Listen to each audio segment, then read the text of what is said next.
Hello toppers. तो क्या हालचाल। मैं आप सबका धीरेन्द्र सर आप सबके लिए साइंस का चैप्टर नंबर 2 लेकर आ चुका हूं, जो कि नाम है अम्ल क्षार और लवण। यह बहुत बहुत इंपॉर्टेंट क्वेश्चन है एग्जाम के दृष्टि से, ठीक है ना। बहुत वैल्यूएबल क्वेश्चन है, मतलब चैप्टर है, ठीक है ना। तो चलते सर पहले ऑब्जेक्टिव करेंगे हम लोग। तो चैनल को सब्सक्राइब कर दो, वीडियो को लाइक कर दो, शेयर कर दो, कमेंट कर दो, और भी कुछ बचा है तो वो भी कर लो, ठीक है ना। चलते सर पहले वीडियो को अपना और बनाते हैं मतलब पूरा का पूरा क्वेश्चन, ठीक है। तो आज नोट्स पढ़ के आए हो ना कि नहीं। पुराना वाला क्लास का अपना नोट्स पढ़ के आया करो, क्योंकि उसी नोट्स से सब क्वेश्चन आएगा और आया हुआ है। और सब प्रीवियस ईयर क्वेश्चन है। कहाँ हम लोग जा रहे थे, 30 क्वेश्चन में कर लेते हैं। हाँ, ये 30 क्वेश्चन में हो गया था, हमको 31 क्वेश्चन करना था। लेकिन इससे पहले हमारा एक लड़का है, एक छोटा बाबू है, उसने क्वेश्चन किया था। क्या क्वेश्चन किया था? हाँ, 28 क्वेश्चन में दिया है। देखो क्वेश्चन में क्वेश्चन दिया है, क्वेश्चन में से ही क्वेश्चन किया है। दिया है एसेटिक अम्ल, एसेटिक अम्ल का IUPAC नाम, IUPAC नाम क्या है। तो ये IUPAC का जो है ना वो फुल फॉर्म पूछा था। तो सर पर इसका फुल फॉर्म बता देते हैं, फिर इसके बारे में बात करेंगे आगे हम लोग वीडियो में, ठीक है ना। हाँ, तो चल दो। आई में होता है इंटरनेशनल, ठीक है। आई में होता है इंटरनेशनल। यू में होता है यूनियन। और क्या है पी, उससे पहले of, of pure, pure and applied, applied and chemistry हो जाएगा, ठीक है ना। International union of pure and applied chemistry. और हिंदी में कहे तो अंतर्राष्ट्रीय शुद्ध एवं अनुप्रस्थ रसायन संघ। ओके, तो चलो अब जान चुके हो ना इसके बारे में।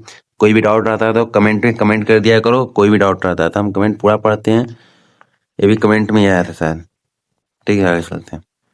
हाँ, तो ये था हम लोग का क्वेश्चन। क्या है यह है हम का क्वेश्चन। ऑक्जेलिक अम्ल का प्राकृतिक स्रोत निम्नलिखित में कौन सा है? संतरा, संतरा नहीं तो संतरा आप नहीं होगा। क्यों? क्योंकि संतरा में पाया जाता है साइट्रिक अम्ल। टमाटर, टमाटर में भी होता है एसिटिक अम्ल भी होता है टमाटर में। ऑक्जेलिक अम्ल भी होता है। हाँ, ऑक्जेलिक अम्ल इसमें हो जाएगा। और सिरका में कौन सा अम्ल होता है? एसिटिक अम्ल होता है। इमली में कौन सा होता है? टार्टरिक अम्ल होता है, ठीक है ना। तो ऑप्शन नंबर कौन हो जाएगा? बी हो जाएगा, ठीक है। और भी कुछ अम्ल का ही प्रजाति होता है, जिसे हम थोड़ा देख लेते हैं हम लोग। देखो, जैसा कि आपको पता है, पता नहीं है मतलब सॉरी, सिरका में कौन सा अम्ल पाया जाता है? सिरका में होता है एसिटिक अम्ल, एसिटिक अम्ल, ठीक है ना। हाँ, जो चींटी होती है, चींटी, और जो होता है नेटल, और भी होता है बिच्छू होता है, मधुमक्खी होता है, मधुमक्खी, और होता है बिच्छू। वो सबके रंग में कौन सा होता है? दो ठो अम्ल होता है मेथोनोइक अम्ल, मेथोनोइक अम्ल, होता है फॉर्मिक अम्ल, फॉर्मिक अम्ल, ठीक है ना, फॉर्मिक अम्ल, ठीक है। इतना कुछ होता है। अभी इतना ही नहीं, केला, इसको देखो, केला और सेव में, केला और सेव में, केला और सेब में कौन सा होता है? इसमें होता है मौलिक अम्ल। कौन सा होता है? मौलिक अम्ल, ठीक है। और टमाटर में, टमाटर में कौन सा? ऑक्जेलिक अम्ल होता है। और अमरूद में भी, कहाँ? अमरूद में भी क्या होता है? ऑक्जेलिक अम्ल ही होता है। और इमली, अंगूर, कच्चा आम में टार्टरिक अम्ल होता है। दूध और दही में लैक्टिक अम्ल होता है, ठीक है। इतना कुछ इंपोर्टेंट है, याद कर लेना, ठीक है। तो चलते हैं 32 क्वेश्चन हमारे पास। क्वेश्चन 32 कह रहा है कि प्रबल, प्रबल अम्ल के जलीय विलयन में किसका अधिक, मतलब जो अम्ल होता है ना, जो अम्ल होता है, तो कह रहा है कि अम्ल में कौन सा होता है? हम बताते हैं आपको, H+ आयन होता है। क्या होता है? H+ आयन होता है। तब प्रबल आयन में, प्रबल अम्ल में क्या होगा? यही ना होगा, यही ना होगा। ये हो जाएगा, ऑप्शन नंबर ए हो जाएगा आपका। आगे चलते हैं क्वेश्चन नंबर 33 में। कह रहा है लाल पत्ता गोभी उदाहरण है। अच्छा, देखो, दो चीज हो सकता है, या हम लोग कह सकते हैं कि ऐसा चीज जो खेत में उगाया जाए, हम्म, ऐसा चीज जो खेत में उगाया जाए, या ऐसा चीज जिसको हम लोग बना सकते हैं अपने हाथों या लैब में ले जाकर, ठीक है ना। तो जो लैब में बनाते हैं उसको कहते हैं कृत्रिम। जो हम लोग हाथों से अपने बनाते हैं उसको कहते हैं कृत्रिम। लेकिन जो प्राकृतिक है उसको क्या कहते हैं, प्राकृतिक कहते हैं। क्या कहते हैं, प्राकृतिक कहते हैं। तो जो पत्ता गोभी है वो कहाँ होता है, प्राकृतिक में। तो कहाँ हो जाएगा, प्राकृतिक सूचक, ऑप्शन नंबर ए। आगे चलते हैं, उदासीनीकरण। उदासीनीकरण क्रिया में क्या होता है, उदासीकरण क्रिया में क्या होता है। तो इसमें बहुत नॉर्मल चीज है, क्या होता है, तो इसमें होता है आपका लवण और जल होता है। क्योंकि देखो अम्ल क्या होता है, अम्ल 7 से कम होता है और क्षार 7 से ज्यादा होता है, लेकिन बीच में क्या होता है, उदासीन या लवण होता है, ठीक है ना। जैसे मान लो कि ये जो रेड है इधर अम्ल का देते हैं, ये ब्लू है इधर क्षार हो गया, और बीच में हम लोग क्या रखते हैं, पीला टाइप का रख देते हैं यहाँ पर। तो देखो ई हो गया क्या, ये हो गया हमारा अम्ल हो गया, अम्ल। ये हो गया क्षार, और ये हो गया लवण या उदासीन। उदासीन या इसको कह सकते हैं लवण, ठीक है ना। तो इतना समझ में आ गया। मतलब जिस जो अम्ल भी हो ना हो और जो क्षार भी ना हो, जो कहते हैं लवण, लवण है, ठीक है। आगे चलते हैं, क्या हो जाएगा, लवण और जल हो जाएगा। देखो 35 क्वेश्चन करा है, किसी बिलियन का पीएच मान 4 है तो उसमें ऊपर से हाइड्रोजन आयन का सांद्रता होगा, ठीक है। तो इसमें जो हाइड्रोजन रहेगा उसका सांद्रता होता है आपका 1 × 10⁻⁴ मोल पर लीटर। अब जो मोल का होता है, लीटर का होता है, पर का होता है, तो मोल बटा में अम्ल। अब मोल का होता है पदार्थों का परिमाण या पदार्थों का मात्रा, मतलब ये ना, देखो मोल के बारे में आपका एक पूरा क्लास चला जाएगा, तो इसके बारे में हम लोग पढ़ेंगे बाद में। तो इसमें फटाफट पूरा क्लियर करेंगे। तो नेक्स्ट टॉपिक पर शायद मोल, ये जो नेक्स्ट चैप्टर खत्म होगा ना, तो हम लोग मोल चैप्टर को ही लाएंगे, ठीक है ना। जैसे कि आपको पूरा समझ में आ जाएगा, ठीक है। मोल हम इसको अपने पास भी लिख लेते हैं, कहाँ, अपने नोट्स पर, ठीक है, मोल। ठीक है, आगे चलते हैं, आगे चलते हैं। तो आता है 36 क्वेश्चन नंबर, कह रहा है कि क्षारीय विलयन में फिनॉल फिनॉल फथेनिल सूचक रंग है।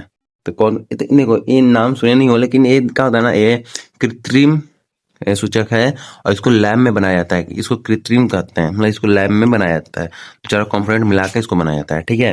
जैसे अभी हम लोग ऊपर पढ़े थे लाल पत्ता गोभी, देखो दिखा रहे हैं लाल पत्ता गोभी क्या होता है, प्राकृतिक सूचक। और कृत्रिम सूचक क्या होता है, तो ये होता है आपका कृत्रिम सूचक। तो ये किस रंग का होता है, मतलब कौन सा रंग इसमें दिखाया जाता है, तो ये दिखाया जाता है आपका गुलाबी रंग का दिखाया जाता है, ठीक है ना। क्या होता है, गुलाबी रंग का, गुलाबी, ठीक है। आगे चलते हैं, 37 क्वेश्चन नंबर का है कि व्यंजक चूर्ण पर तनु सल्फ्यूरिक अम्ल की अभिक्रिया से कौन सा गैस निकलता है, जल्दी से बताओ। 37 क्वेश्चन नंबर का आंसर क्या होगा, तो इसमें निकलता है आपका आपका Cl2 निकलता है। क्या निकलता है, Cl2 निकलता है।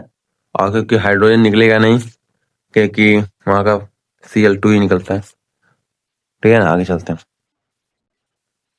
38 क्वेश्चन नंबर कर रहा है कि प्रबल अम्लीय विलयन में मेथनॉल ऑरेंज का रंग होता है, कैसा होता है। 38 38 38 38 हो रहा। इसमें जो अम्ल होता है, अम्ल का रंग कैसा होता है, लाल होता है। बताया ना, लाल होता है, जो अम्ल होता है लाल होता है। तो यहाँ पर भी लाल ही हो जाएगा ना, क्या क्या, लाल ऑप्शन में ही हो जाएगा, लाल हो जाएगा। फिर आ जाए 39 क्वेश्चन हमारे पास। 39 क्वेश्चन में बहुत बड़ा क्वेश्चन है, बहुत बड़ा क्वेश्चन है। शुद्ध जल का पीएच मान है, क्या है, तो देखो 0 जो होता है ना अम्ल न क्षार है, सॉरी 0 का है अम्ल होता है, बहुत ज्यादा कम हो गया तो अम्ल होता है। 1 का है यो अम्ल है, 7 का है, 7 को छोड़ो, 14 का है क्षार है। तो अम्ल अम्ल हाई क्षार हो जाएगा। बचा कौन, ये वाला ना। अभी क्या बताए हैं, अभी बताए थे कि जो लाल कलर होता है और जो ब्लू कलर होता है उसके जो बीच में कलर होता है, मतलब यहाँ पर ये क्या होता है, यहीं पर होता है जल, लवण, उदासीन इसको कहते हैं, सब कहते हैं क्षार, कहते हैं अम्ल, ठीक है ना। हाँ चलो, तो इसका आंसर क्या हो जाएगा? सी हो जाएगा। आगे चलते हैं 14 नंबर क्वेश्चन पर। 14 नंबर क्वेश्चन नंबर 40 कहता है कि कोई बिलियन क्या कर रहा है? कोई बिलियन अंडे से पिसे हुए कवच के अभिक्रिया करके एक गैस उत्पन्न करता है जो चूने के पानी को दूधिया रंग देता है। और बिलियन क्या होता है? वो बिलियन होता है आपका HCl। क्या होता है? HCl। HCl में HCl होता है। HCl में आपका जो इसको क्या होता है? H+ आने देता है, मतलब क्या है? अम्लीय होता है। ठीक है, तो अब मिलते हैं नेक्स्ट वीडियो में, क्योंकि टाइम बहुत ज़्यादा हो जाएगा इसके वजह से। तो नेक्स्ट वीडियो में मिलेंगे और पूरा का पूरा ऑब्जेक्टिव क्लियर कर लेंगे हम लोग। ठीक है ना? तो आप चैनल को सब्सक्राइब कर दो, वीडियो को लाइक कर दो, शेयर कर दो, कमेंट कर दो। और भी कुछ बचा हो तो कर दो, और प्रॉब्लम कोई भी हो सॉल्यूशन के लिए कमेंट बॉक्स को देख लेना। अगर देखने नहीं मिल रहा है तो कमेंट कर दो यार, कोई ना कोई सॉल्यूशन बता देगा, नहीं तो हम ही बता देंगे। ठीक है ना? तो चलते हैं, मिलेंगे नेक्स्ट वीडियो में। तो जय श्री राम।